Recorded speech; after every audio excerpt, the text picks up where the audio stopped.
Good morning, happy Sunday, happy New Year from First Nazarene Church to you and your family. Happy New Year. Happy New Year. My name's Ethan, I'm the recreation pastor here. We should have like stuff blowing behind us or like We could. little 2023 hats, or not hats, glasses. I didn't watch any TV last night for this, like to see what the 2023 glasses look like. We were late, and then Chicago was doing like their own stream, so it wasn't even like the real countdown. No. So it was like, this is kind of odd. So we tried to find the video on YouTube, and then it was like 12:04. We're like, forget it. Like, the video of what on YouTube? Like the video of New Year's. Of like the ball dropping in New York? And it was already, we were already in the future by then. It was kind of a waste, but. So you were trying to go back to the future. We were trying to go back to the future. If you had a chance to go to to Times Square on New Year's Eve, would you? No. No. No way. Would you? Probably not. It'd be interesting to know, has anyone gone to New York City on New Year's Eve? I have no desire. Those hats aren't even that cool. Like the hats and glasses, crazy people. I did see a commercial during the football game. They were like Planet Fitness hats. Yeah. Yeah, whatever. I don't know. So if you've been to New Year's Eve and Times Square, I have a friend who lived in New York City a lot of her life, and she went once. She said, but she probably had a skybox or something overlooking it. She wasn't definitely down on the street. But hey, Happy New Year. So Happy New Year. All of that to say, Happy New Year. All of that to say. Here we are in 2023. Let's look back at 2022. Talk about some of the best moments. Anything come to mind? 2022, best moments. I had my 8th granddaughter born. Okay. 8th grandchild, a granddaughter born. That's a lot of grandkids. In January. It is a lot of grandkids. But, so that's a highlight. That's it. I think for me, it was a vacation this summer. I got Hadley on the bodyboard and she was riding the waves like that. That was a cool moment because then like whenever we think back to Florida, that's what she thinks of. She's like, I want to ride the waves again. That was like, growing up, that was a big thing for me. We missed it though. If you are joining us on either Facebook or YouTube, head on over to firstnaz.cc/live. You can connect with those that are joining us. Thank you, Beth, for hosting today, our online service. We're so grateful for you doing that. I'm so grateful for everyone who's joining us. Wherever you might be finding yourself joining us today, I know a lot of people are still away from the holidays, just kind of getting back into the swing of things. Hello, Sierra. It's good to see you. Happy New Year. Yeah, because you're like, I was up too late. I'm going to join online, so thanks for jumping in on that. And but yeah, it's good to be at church on New Year's Day. Hey, what about 2023? What do you think? I don't know if I have necessarily any goals right now. Nothing comes to mind. I mean, it's only been a few hours. Do you have any goals? Anything come to mind for you? I haven't broken any goals. It's been 10 and a half hours. That's great. So, hey, we're cruising. I really don't. I'm not a big goal kind of guy. Happy New Year to you. I just not kind of my thing, you know. I just rather I'll set a goal, but I'm not going to do it January 1. Wait till later. No. Yeah. I don't no. think so. Yeah. So hopefully, I trust it's a good year. I would love, for the big stuff. Like I sound like a Miss America graduate. Oh no. I would love for the war to end. Yeah. Well, it'd be nice for Ukraine war to end in 2023. I would love for some big stuff like that. Sure. Things to calm down a little bit, and but yeah, it's going to be a good year. I think so. God's going to bless in lots of ways, and just thankful for you think about how blessed we are, and that's what I told Brenda last night. We're very blessed.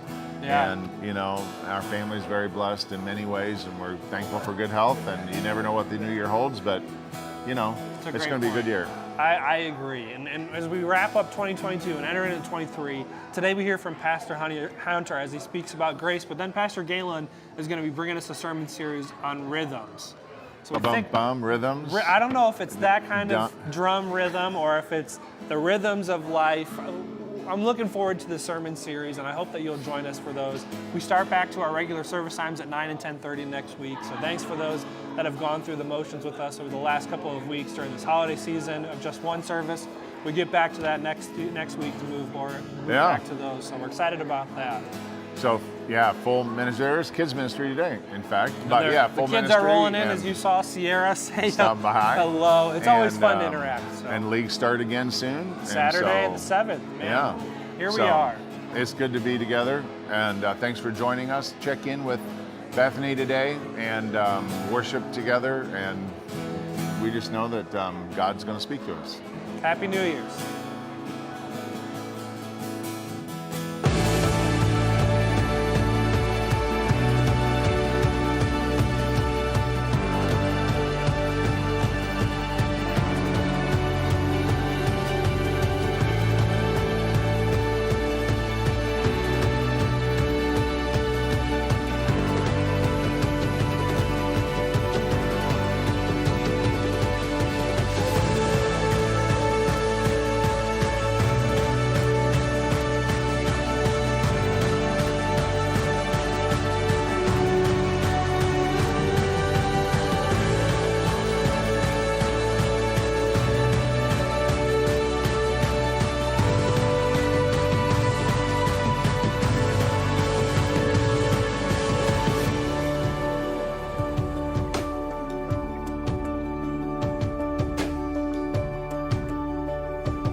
Well, good morning and Happy New Year. Hey, let's stand up this morning, and would you tell your neighbor Happy New Year? We were going to think about doing the confetti cannons again today, but we thought that was such a mess last time that it wouldn't be good to start off the new year with such a mess. Hey, thank you for being with us, whether you're here in person or online. So glad that you're here to worship with us on the 1st of 2023. It's amazing that we're here, isn't it? So last series, we were talking about the concept of joy, and that joy is something that spans our circumstances. And as we think about 2022 and all that's happened and the faithfulness of God in the good and in the things that can be difficult in our life, we know that we get to celebrate and proclaim joy. And so this morning, I invite you to just sing with us as we proclaim joy in this house. 2, 3, 4.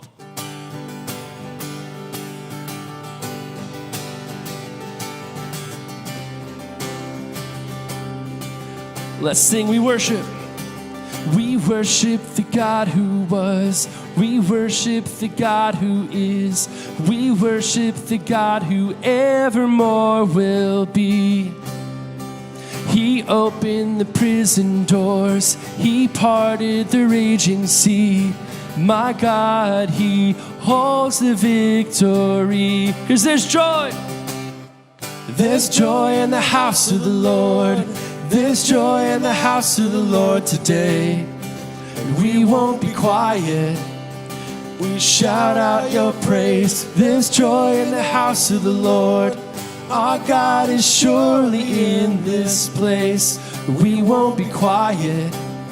We're gonna shout out your praise. We shout out your praise. We sing to the God who heals.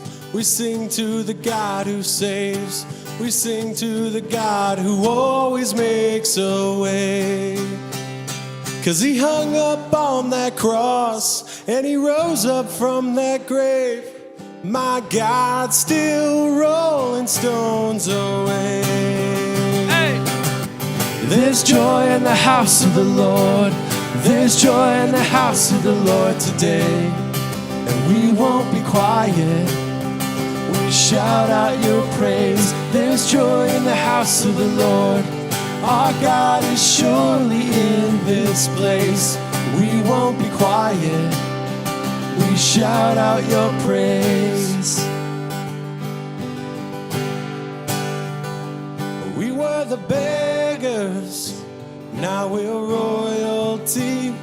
We were the prisoners, now we're running free. We were forgiven, accepted, redeemed by His grace. Let the house of the Lord sing praise. We were the beggars, now we're royalty. We were the prisoners, now we're running free. We were forgiven, accepted, redeemed by His grace. Let the house of the Lord sing praise. Come on, sing it out. There's joy in the house of the Lord. There's joy in the house of the Lord today. And we won't be quiet. We'll shout out your praise. There's joy in the house of the Lord. Our God is surely in this place. And we won't be quiet.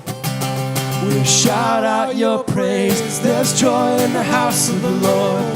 There's joy in the house of the Lord today. And we won't be quiet. We shout out your praise. There's joy in the house of the Lord. Our God is surely in this place. We won't be quiet. We shout out your praise. Joy in the house of the Lord. There's joy in the house of the Lord today. And we won't be quiet. We shout out your praise. There's joy in the house of the Lord. Our God is surely in this place. We won't be quiet. We shout out your praise.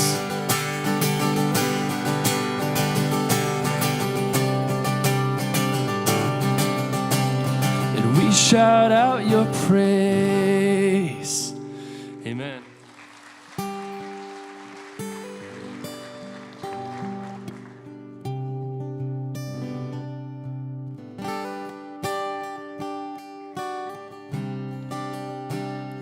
And were creation suddenly articulate with 1,000 tongues to lift one cry, then from north to south and east to west we'd hear Christ be magnified.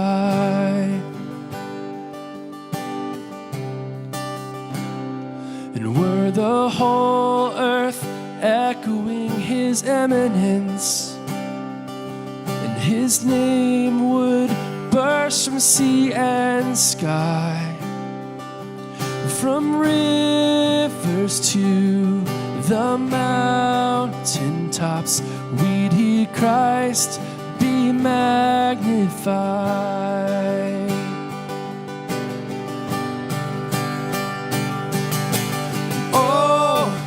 Christ be magnified, let his praise arise. Christ be magnified in me. Oh, Christ be magnified from the altar of my life. Christ be magnified in me.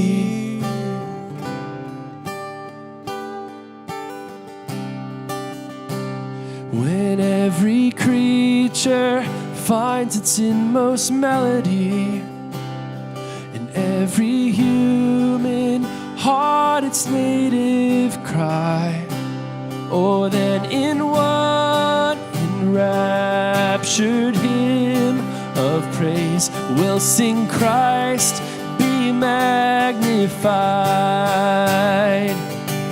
We sing, oh, Christ be magnified, let his praise arise.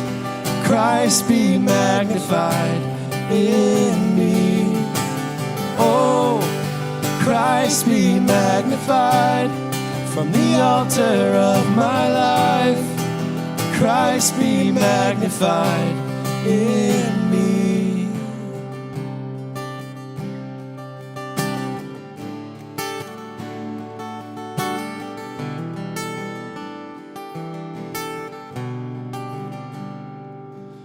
And I won't bow to idols, I'll stand strong and worship you. And if it puts me in the fire, then I'll rejoice 'cause you're there too. I won't be formed by feelings, I hold fast to what is true.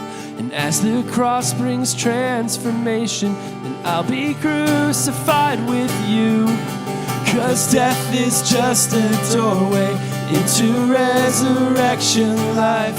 And if I join you in your sufferings, then I'll join you when you rise. And when you return in glory with all the angels and the saints, my heart will still be singing, my song will be the same.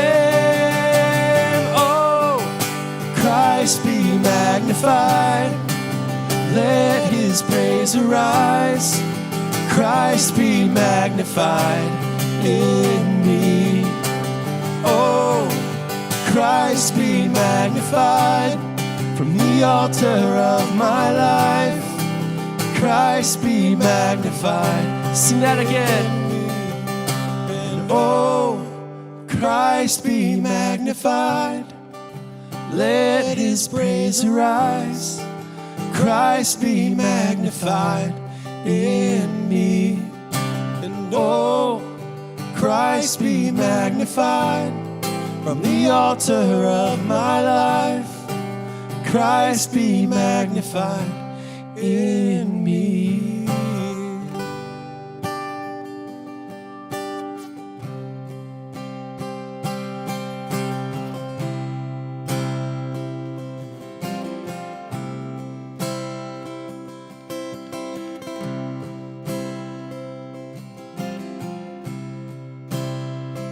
I love you, Lord. Oh, your mercy never fails me. All my days I've been held in your hands. From the moment that I wake up until I lay my head, I will sing of the goodness of God. Sing it out. And all my life you have been faithful. And all my life you have been so, so good. With every breath that I am able, I will sing of the goodness of God. Yes, it will. I love your voice. You have led me through the fire, darkest night. You are close like no other. I've known you as a father, I've known you as a friend. I have lived in the goodness of God. 'Cause all my life you have been faithful. And all my life you have been so, so good. With every breath that I am able, I will sing of the goodness of God. Your goodness is running after, it's running after me. Your goodness is running after, it's running after me. With my life laid down, I'm surrendered now. I give you everything. Your goodness is running after, it's running after me. Tell him this morning. Your goodness is running after, it's running after me. Your goodness is running after, it's running after me. With my life laid down, I'm surrendered now. I give you everything. Your goodness is running after, it's running after me.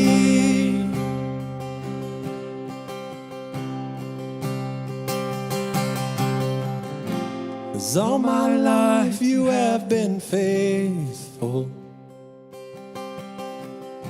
And all my life you have been so, so good. With every breath that I am able, yeah, I'm gonna sing of the goodness of God. And all my life you have been faithful. And all my so, so good. With every breath that I am able, I'm gonna sing of the goodness of God. Yeah, I'm gonna sing of the goodness of God. How many of you can attest to the goodness of God this morning? Amen. Let's sing that just one more time. All my life.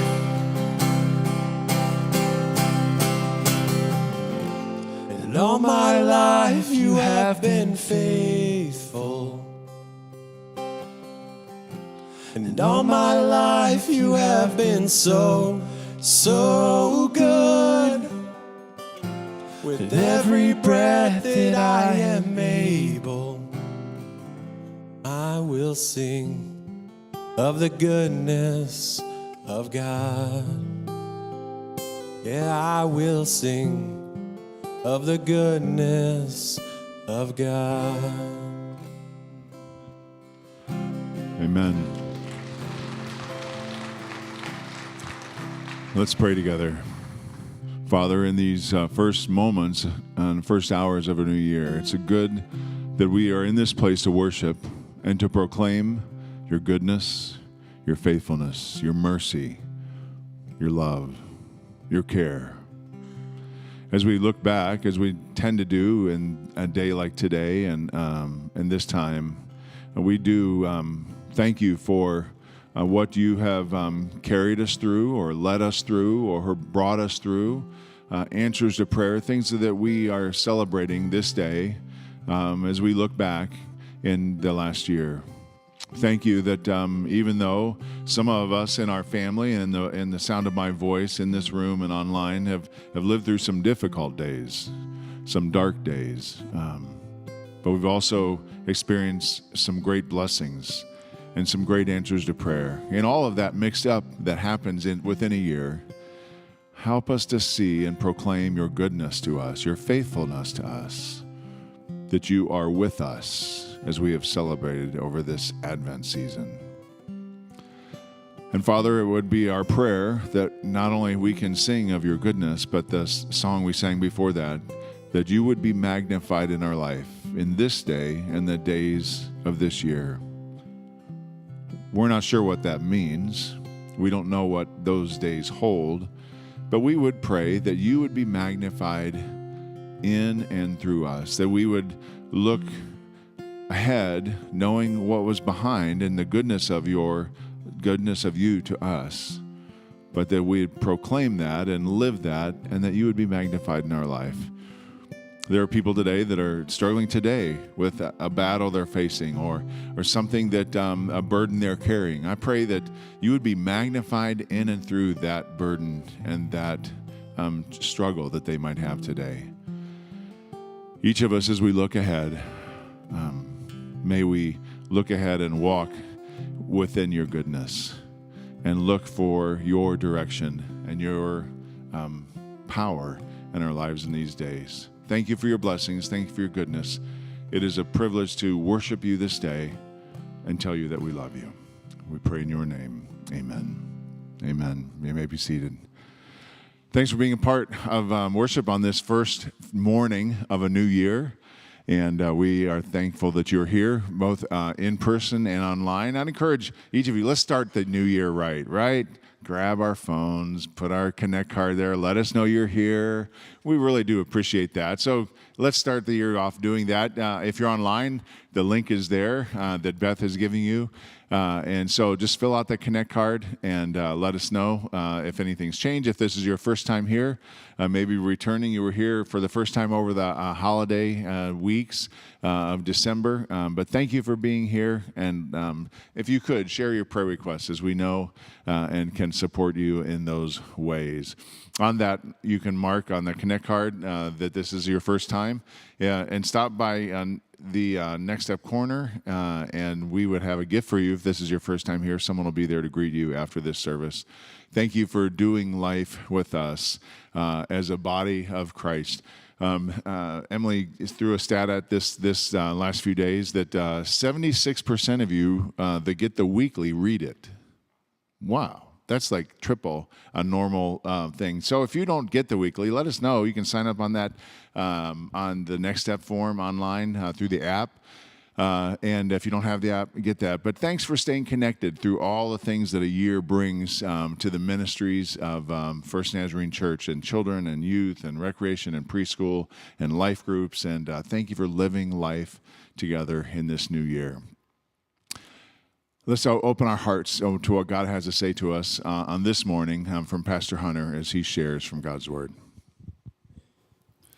Well, thank you, Pastor Phil, and good morning, everyone. Oh, wow, all right. We are here and awake. That's what having one 10:30 service will do for you. I guess I better say Happy New Year, considering it's January 1st, literally the new year. I'd like to do a show of hands if I can. How many of you in the room were up until the ball dropped on New Year's? Give yourselves a raise of hand. Okay, now keep your hand raised. If you were up past 1 in the morning and you went above and beyond on New Year's Eve, if you could say, okay. Now, I still see, concerningly, a lot amount of hands. So if a few of you were up past 2 in the morning, keep your hands up. We're still getting hands. Okay. You were officially up later than me. Congratulations. And I was up embarrassingly late. Well, anyway, good morning. It's 2023 now, and even as I say that, I find that unbelievable. I have this thing, I don't know about you, but every time a new year happens and the date gets older or whatnot, I find it harder to believe. For instance, I'm kind of young, but I feel like it should still be 2015. And so the fact that it's 2023, 8 years later, is like shocking to me. I cannot believe that, like, if I was in high school, I'd be writing 2023 on my papers. I don't know about you, but the longer the years go on, the more unbelievable the date becomes. I don't know what that's about. Maybe I should go dive into that sometime. But either way, the years seem to fly by. It's always fun when you get into a new year to take a moment and look back. Look back at the last year that just happened in the year of 2022. And I know in the life of our church, we saw some incredible things. We saw people get baptized, people take steps in their faith towards God, surrendered their life to Him. We met countless people who became the part of our life of our church, and many, many more specific stories of the people sitting right next to you in the row. And that's just inside the church. Without anything in the church, many of you also got married, had or are having kids, or hit major life milestones. Or maybe you look back at this last year and you see less highs and more lows. A loss of a family member, a significant breakup, a major move, or a huge life change you didn't see coming. The thing is, as I say this and as I write it, I can think of your stories in my mind. The ways we've prayed together and prayed for you, the conversations we've had, the experiences we've shared, the life that we have lived together over the last year.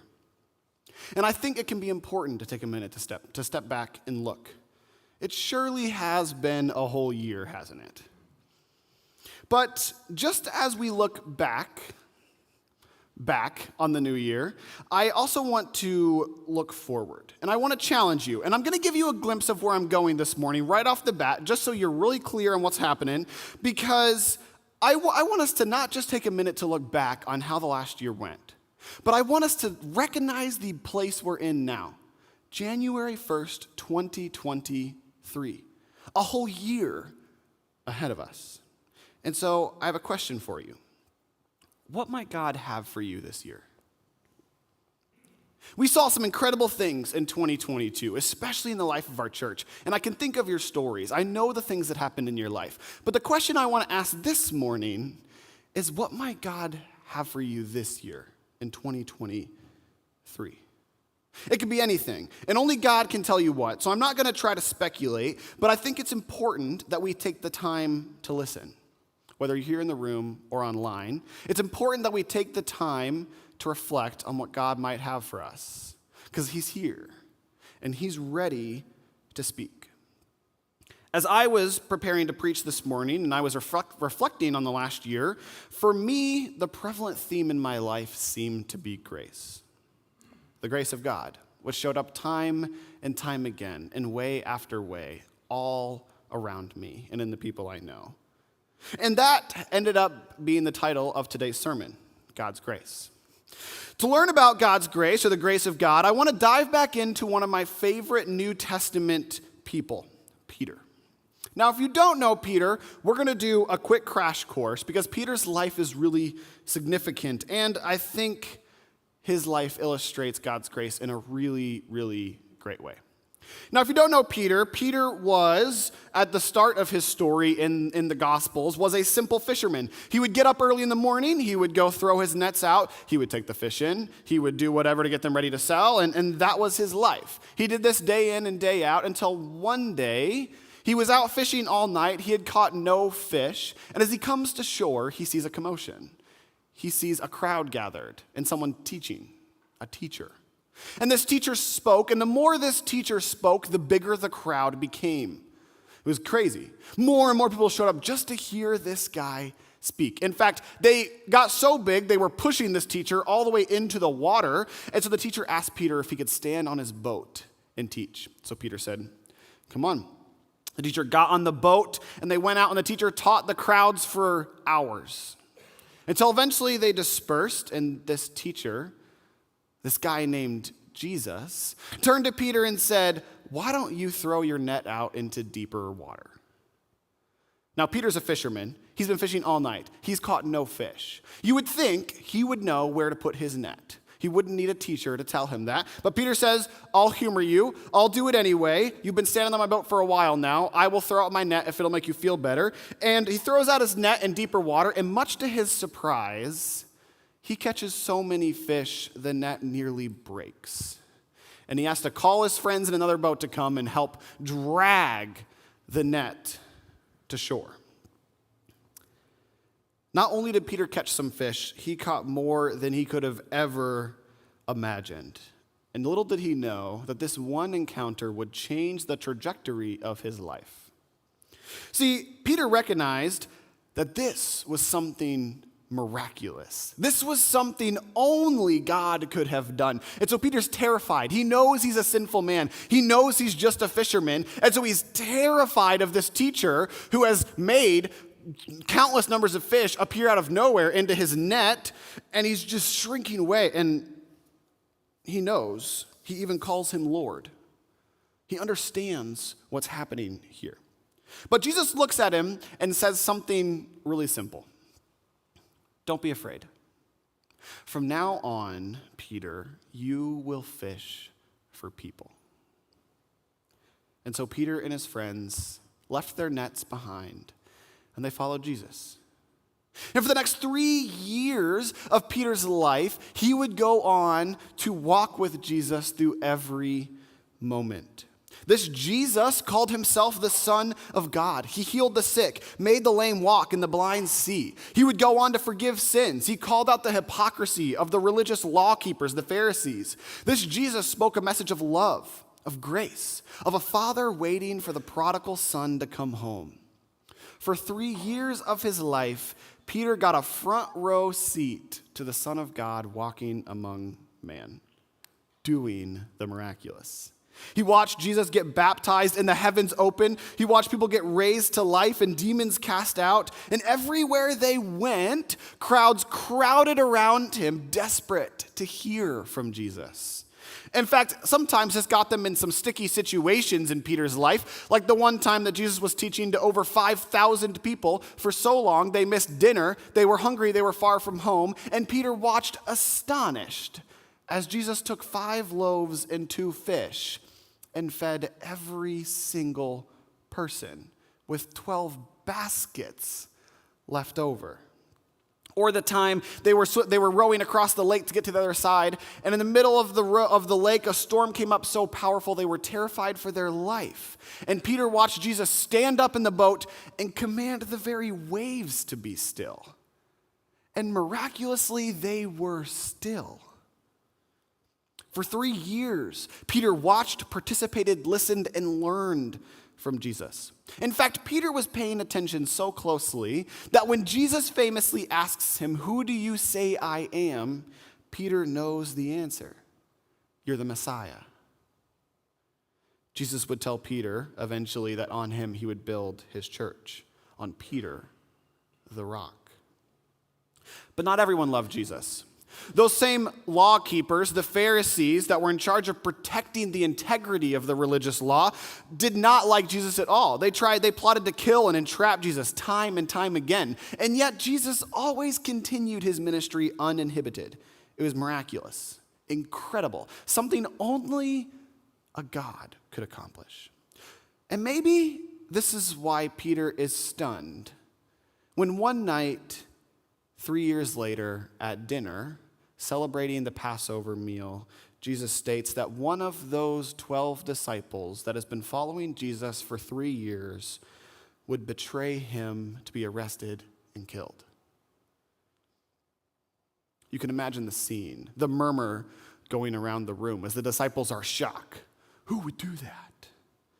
Everyone's wondering who it might be, but Jesus continues saying that not only will one of them betray him, but all of them will fall away and abandon him. Peter leaps to his feet. I will never fall away, even if everyone else does. He refuses. He says, no way, Jesus. There's no way I'm going to leave you behind. You can imagine Peter's anger and his commitment to Jesus. This is the Messiah, the one who did miracle after miracle, who taught the people to follow God and to love one another. How could any of these 12 betray him? You can imagine Peter remembers when he was a fisherman, fishing every day and every night, and how Jesus changed his entire life. Peter and these disciples watched countless awe-inspiring miracles happen, time and time again. How could one of them betray Jesus? How could one of them fall away? And so Peter says it. Lord, I'm ready to go with you to prison and even to death. Peter says, you know what? If one of these other disciples is going to betray you, I'll go with you. I'll be arrested with you. I'll go die with you if that's what it takes. You won't get rid of me. Peter, of all people, I would never leave you, not even if everyone else did. The first disciple. But the thing is, Jesus knows the truth. And so as Peter stands up and says this bold, courageous, feel-good moment message of I'll never leave you, Jesus, Jesus looks back at him and says, Peter, truly I tell you, this very night, before the rooster crows, you will disown me 3 times. You'll deny even knowing me. Peter, the one who was paying attention, the one who knew he was the Messiah, the one who was there for 3 years, deny even knowing him? I like to imagine Peter scoffed at the idea. No way, Jesus. I would never do that. Not that. I'll follow you into death, even into prison. Wherever you need me to go, Jesus, I'm yours. I'm all in. There's no way I would do that. Later, that same night, Jesus, just as he said, was betrayed by one of the 12 and handed over to a mob to be arrested. It's stunning. It surprises these same disciples who weren't paying attention closely enough. And in fact, they're so terrified, they all run away in fear. Every last one of them. And just as Jesus predicted, just as he said would happen, they all abandoned him. Perhaps this whole idea is why Peter later creeps back into town, real quietly, by himself, and stays in a courtyard near where Jesus is being interrogated and on trial. Maybe Peter's thinking about this exact exchange that happened at dinner. Maybe he's thinking about the fact that Jesus said all of them would betray him, but that he committed to not leave him. He had to be there. And so at the very least, since Peter had run away before, he would be there now. Maybe Peter senses a need to be close, to see what's happening. He wants to be there. But as he is sitting and waiting and watching nearby, a girl walks up to him. You also were with Jesus of Galilee, she said, right? You're one of the guys that followed Jesus around, right? And astonishingly, Peter denies it before them all. I don't know what you're talking about. You know, as I read this story, I'm stunned. How? After all that, Peter, how did you get here? What happened? Sometime later, someone else walks up, recognized again. Hey, you were with that Jesus of Galilee guy, right? Didn't you walk around with him? And this time Peter swears, no way. I don't know the man. And then finally, just as Jesus says one more time, as people in the crowd insisted that he was one of the people with Jesus. They said, I can tell by your accent. You're just like him. I can tell by the way you look. I can tell I remember you. You were with Jesus. And Jesus is cursing at them. He swears, I don't know this Jesus guy. Leave me alone. And as soon as he says it, right on cue, the rooster crows. 3 times he denies him, just as Jesus says. And Peter remembers. As soon as the rooster crows, it comes back into his head like a lightning bolt. He remembers that exact conversation at dinner mere hours before. And he realizes what he has done. And so he runs. He runs away weeping. As the reader and as the hearer of this story, we are stunned. Peter was the rock.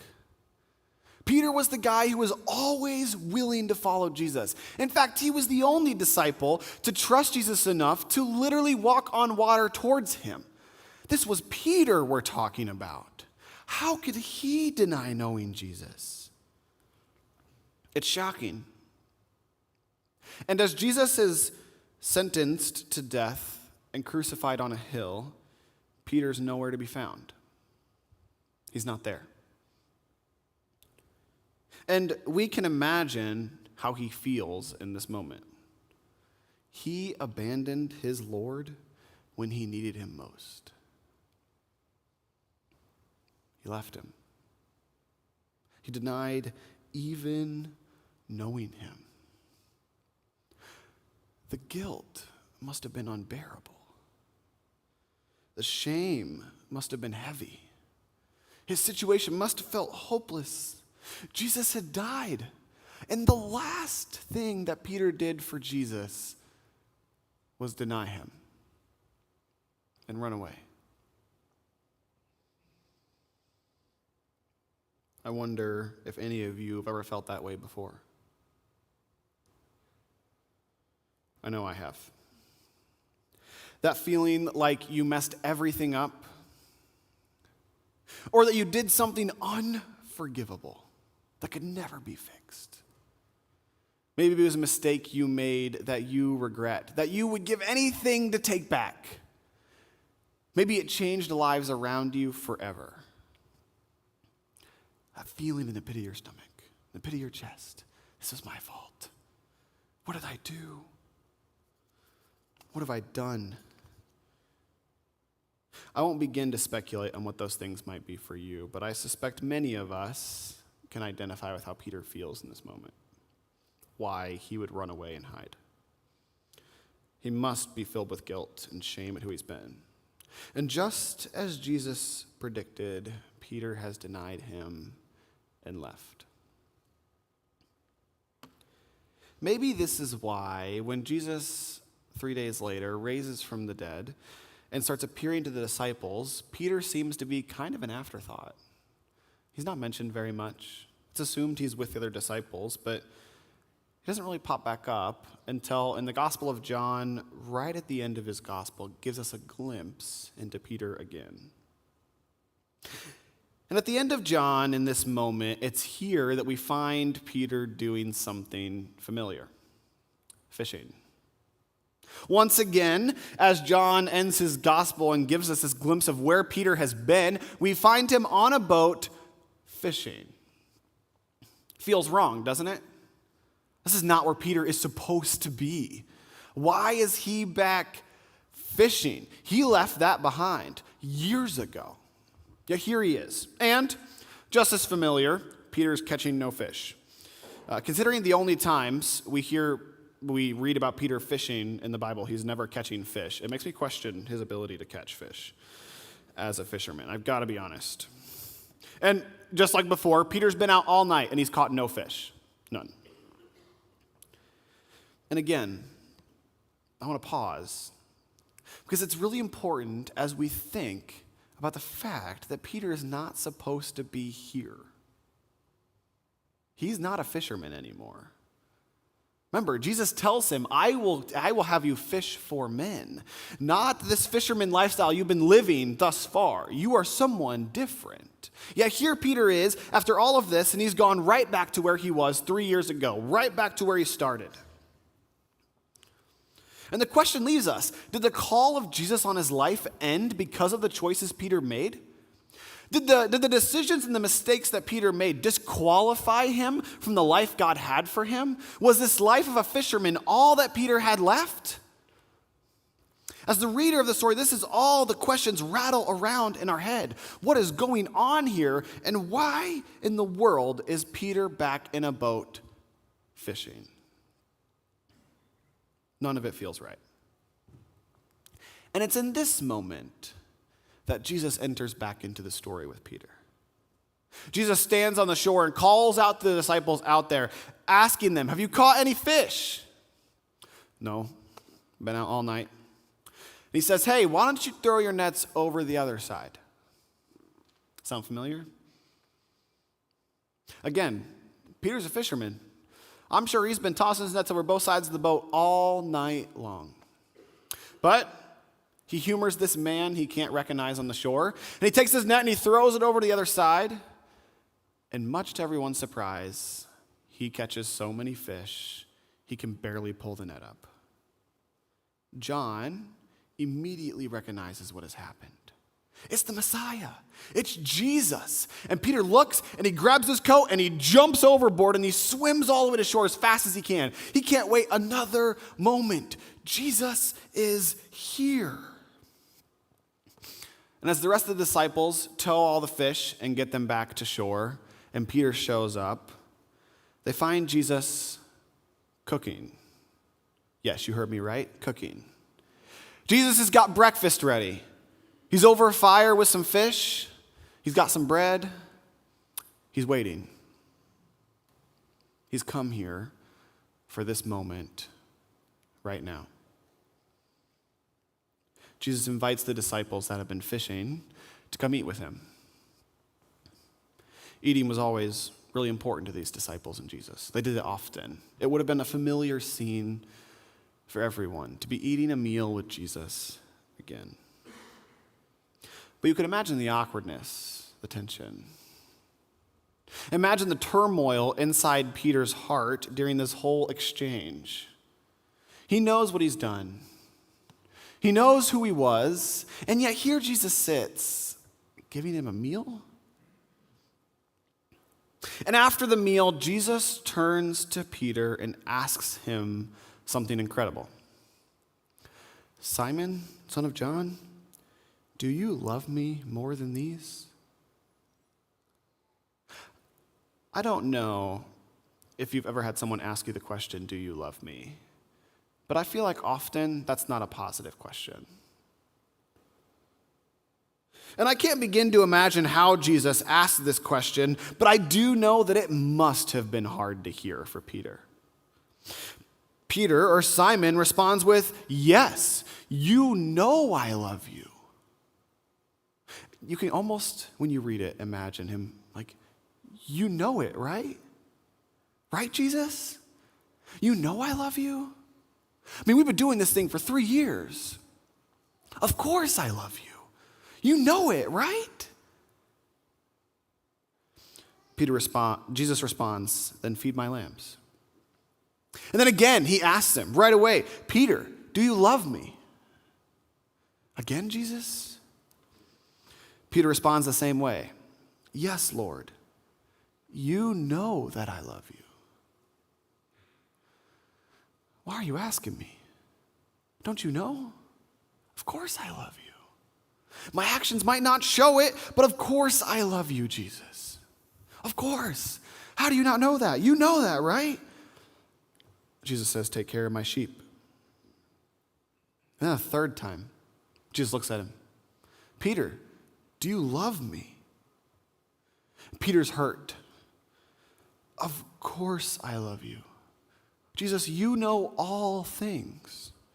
Don't you know that I love you? Why do you even need to ask me the question? Of course I love you. And Jesus responds one more time. Then feed my sheep. And I want to zero in on this right now, and I don't want you to miss it. Peter's entire life has led him to this moment right now. Now, if you didn't catch it, Jesus asked Peter 3 times, Peter, do you love me? One for every time that Peter denied him shortly before. It's redemption. For every denial Peter did in the courtyard, Jesus asked him to affirm his love for him. And each time Peter affirms it, and each time Jesus instructs him something slightly different. And while we won't get into the nuances of the language and all the things that Jesus is saying, what I don't want you to miss is what Jesus has given Peter in this moment. And it's something that I know Jesus wants to offer you as well. Grace.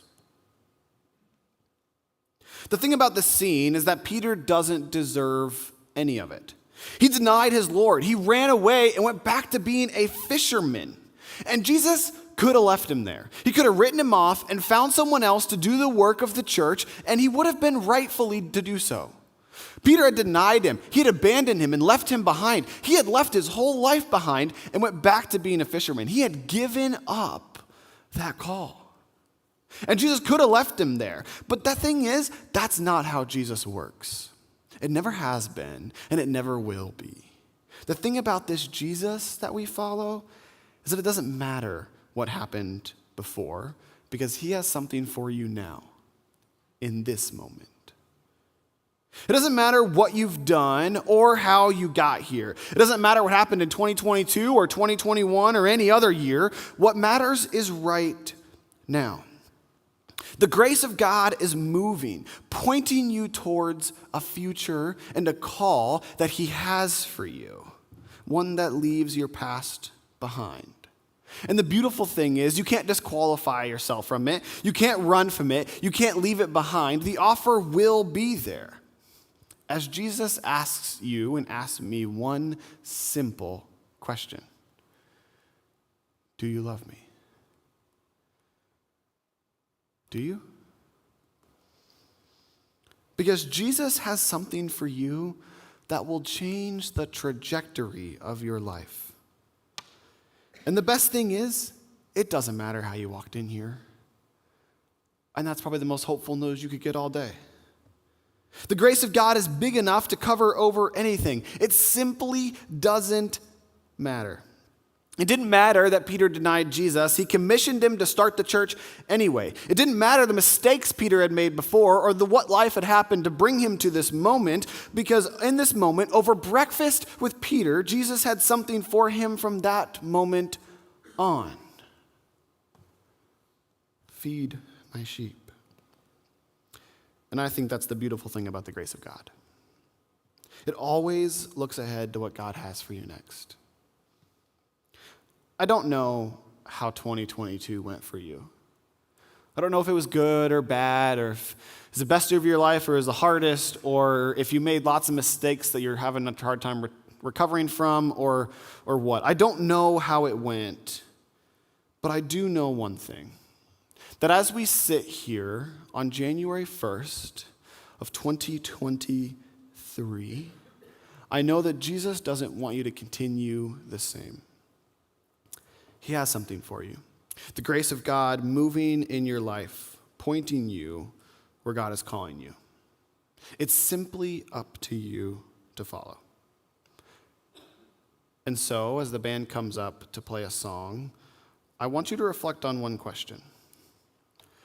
Whatever Jesus is calling you to this next year, will you say yes?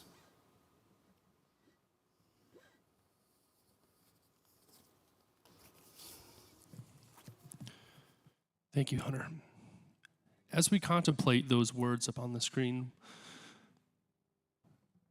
trying to understand what the Lord is calling to us this year in 2023, would you stand and sing with us?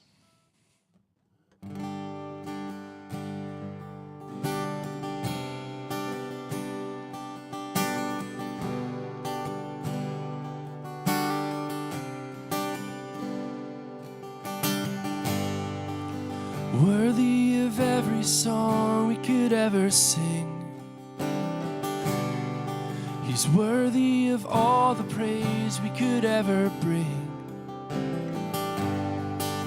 Worthy of every breath we could ever breathe. We live for you, yes we do. It's Jesus. Jesus, the name above every other name.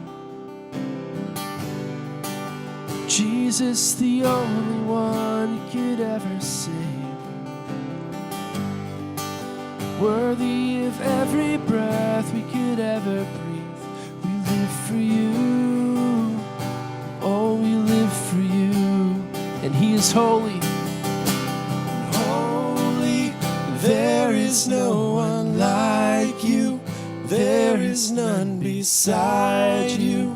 Open up my eyes in wonder. Show me who you are and fill me with your heart and lead me in your love to those around me. Worthy of every song we could ever sing. Worthy of all the praise we could ever bring. Worthy of every breath we could ever breathe. We live for you.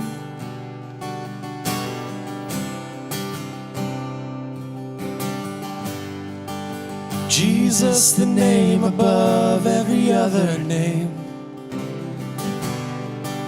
Jesus, the only one who could ever save. He's worthy of every breath we could ever breathe. We live for you. Oh, we live for you. And holy, there is no one like you. There is none beside you. Open up my eyes in wonder. Show me who you are and fill me with your heart and lead me in your love to those around me. This is our prayer for 2023.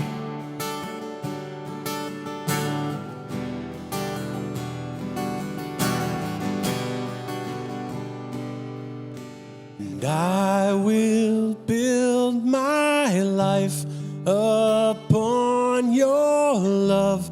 It is a firm foundation, and I will put my trust in you alone, and I will not be shaken, and I will build my life upon your love. It is a firm foundation, and I will put my trust in you alone, and I will not be shaken. Holy, there is no one like you. There is none beside you. Open up my eyes in wonder. Show me who you are and fill me with your heart and lead me in your love to those around me. And I will build my life upon your love. It is a firm foundation, and I will trust in you alone, and I will not be shaken.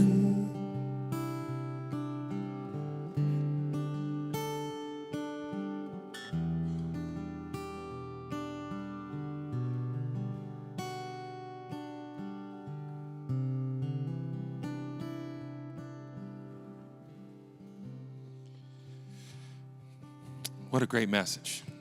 I mean, don't be afraid of what God has for you. Even if you think you've messed it up, even if you think it's too late, don't be afraid of what God has for you, because what Jesus has for you starting today could change the trajectory of your life forever. So even if you're not sure, God has already decided about you. Even when you give up, He hasn't. As a result of what Pastor Hunter has said, I am sure that in this room there are some of you who are like, okay, but now what? What do I do next? Well, the great thing that we have available to you, not only are altars here and people around you who are willing to pray, but a next step booth out in the lobby where there are people who would love to come and talk with you. If you want to take a next step in your faith, either through the app or through some people that you want to have pray over you, just talk with you, just spend some time with you. And Pastor Hunter will be down front. If you want to come and talk with him, we'd love to invite you to come and have that conversation. But if as a result of what Pastor Hunter said, you want to take a next step, is there a better day than today? There is no tomorrow. There's only this moment. And so take advantage of this moment. We want to invite you again, either to the Next Step corner down here to talk with Pastor Hunter. We're so grateful for the ways you continue to give, not only to the Elevate Fund, but through the app. If you are looking to continue to do that, we are grateful for your faithfulness and your stewardship of the things God has blessed us with. And again, if there's something that you would like to get involved with, a next step to bring you closer either to the heart of God or even to the people who can support you, man, we'd love to get you involved in either life groups or maybe baptism is the next step for you, or getting involved serving somewhere. Whatever the next step is for you, January 1 is a good day to begin that step. We're so grateful to you, and we hope that you've had a great holiday and are energized and maybe rested even to begin a new year with God's trajectory as the one set for your life. We're so thankful for worshiping, that you came to worship with us today. Go with God, and may His blessings be on you for the entire year. You're dismissed.